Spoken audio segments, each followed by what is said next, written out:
Quant à la sœur qui s'habille comme s'habillent les gens, ou comme s'habillent les femmes en France, je voudrais seulement lui dire que ce qu'elle fait est vraiment très grave.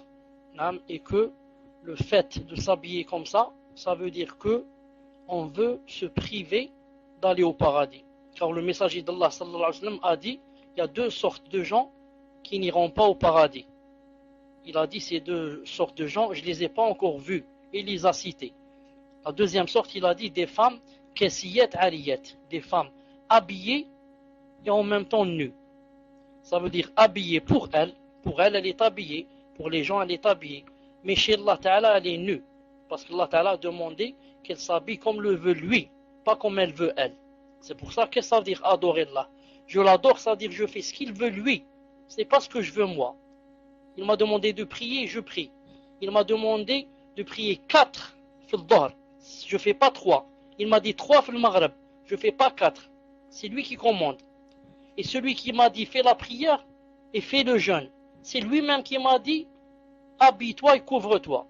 Pourquoi ici je lui obéis dans la salate et je lui obéis pas quand il me dit couvre-toi et habille-toi de telle et telle façon? Pourquoi je lui désobéis? Donc je ne veux plus l'adorer comme il veut lui, je l'adore comme je veux moi.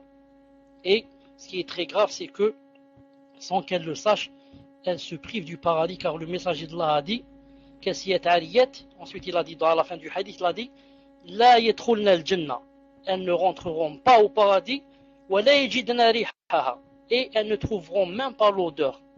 Car les gens, avant de rentrer au paradis, ils commencent déjà à sentir l'odeur du paradis, mashallah, l'odeur des bananes, l'odeur des jus, celles-là ne sont même pas l'odeur. Subhanallah, pourquoi?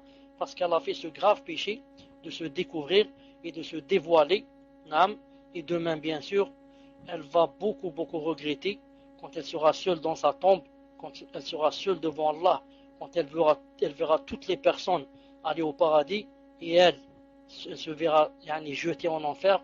Ce jour-là, elle criera ô mon père, ô ma mère, ô mon voisin, ô mon ami, ô mon professeur, ô mon ceci.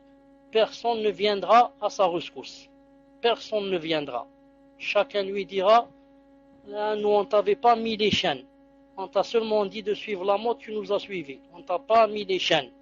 Je demande à Allah subhanahu wa ta'ala qu'il raffermisse le cœur de notre sœur et qu'elle médite aujourd'hui bien le soir avant de dormir, que c'est quelque chose de vraiment grave.